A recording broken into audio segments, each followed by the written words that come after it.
जी आपका टॉपिक है 16.2 balance of payment adjustment with exchange rate changes. यहाँ जी वो आपको डिस्कस करेंगे एक्चुअल जो आपका टॉपिक है कि एक कंट्री की इकोनॉमी में करंट अकाउंट डेफिसिट है जिसको वो फिक्स करने की कोशिश कर रही है। करंट अकाउंट डेफिसिट का मतलब क्या है कि एक कंट्री की इम्पोर्ट्स उसकी एक्सपोर्ट से ज़्यादा है। ठीक है, एक कंट्री की इम्पोर्ट्स जो हैं वो ज़्यादा हैं और उसकी एक्सपोर्ट्स जो हैं वो कम हैं। तो इसी वजह से करंट अकाउंट डेफिसिट हो रहा है कि इसकी कंट्री की जो पॉकेट से पेमेंट्स जा रही हैं इम्पोर्ट्स पर, इम्पोर्ट्स एक्सपेंसिव हैं वो ज़्यादा हैं और इसको एक्सपोर्ट्स पे जो अर्निंग्स हो रही हैं वो कम है। इसी वजह से करंट अकाउंट में डेफिसिट है। तो आपको पता होना चाहिए कि एक कंट्री जो है वो जानबूझकर अपनी करेंसी को डिवैल्यू करती है या डेप्रिसिएशन होने देती है अपनी करेंसी की। वो क्यों करती है? क्योंकि जब किसी कंट्री की करेंसी की वैल्यू कम होती है तो उसकी एक्सपोर्ट्स फॉरेनर्स के लिए सस्ती हो जाती हैं। तो जब कोई चीज़ सस्ती होती है तो उसकी डिमांड ऑटोमेटिकली ज़्यादा हो जाती है। असल मकसद डिवेल्यूएशन का यही होता है कि मुल्क की जो मॉनेटरी अथॉरिटीज़ होती हैं वो अपना करंट अकाउंट डेफिसिट को कम करना चाहती हैं। वो चाहती हैं कि हमारी एक्सपोर्ट्स बिकें, बाहर डिमांड ज़्यादा हो हमारी एक्सपोर्ट्स की। तो वो उसी सूरत में ज़्यादा होगी जब आपकी एक्सपोर्ट्स चीप होती हैं और वो चीप उसी वक्त होती हैं जब आपकी करेंसी डिवेल्यूएट करते हो आप या डेप्रिसिएशन होती है उसकी। ठीक है, तो करंट अकाउंट को फिक्स करने का एक ये भी तरीका होता है कि आपकी करेंसी की डिवेल्यूएशन होती है या डेप्रिसिएशन हो जाती है।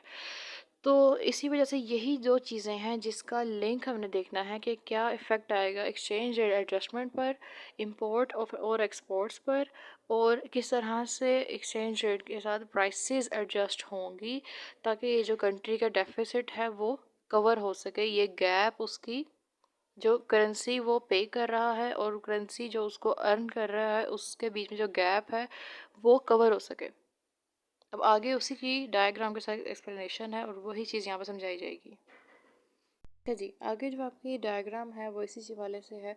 यहाँ दो चीज़ें एज्यूम करेंगे। एक डोमेस्टिक नेशन है जो कि यूनाइटेड स्टेट है जिसकी डोमेस्टिक करेंसी है डॉलर्स, और एक है फॉरेन नेशन जिसका नाम है यूरोपियन मॉनेटरी यूनियन, और उनकी जो फॉरेन करेंसी होगी यूनाइटेड नेशन के लिए, इस नेशन की करेंसी वो होगी यूरोस।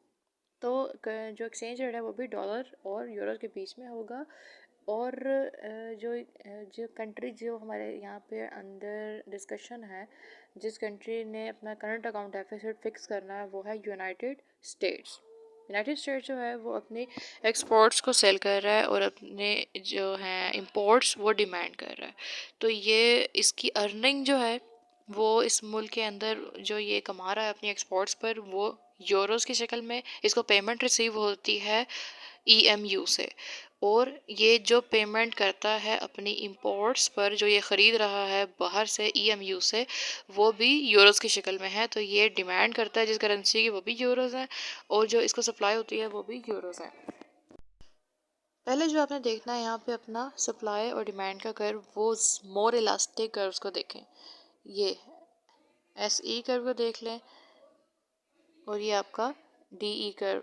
असल में ये एस ई डी ई नहीं है, ये सप्लाई फॉर यूरोस और डिमांड फॉर यूरो कर्व है यूनाइटेड स्टेट्स के लिए।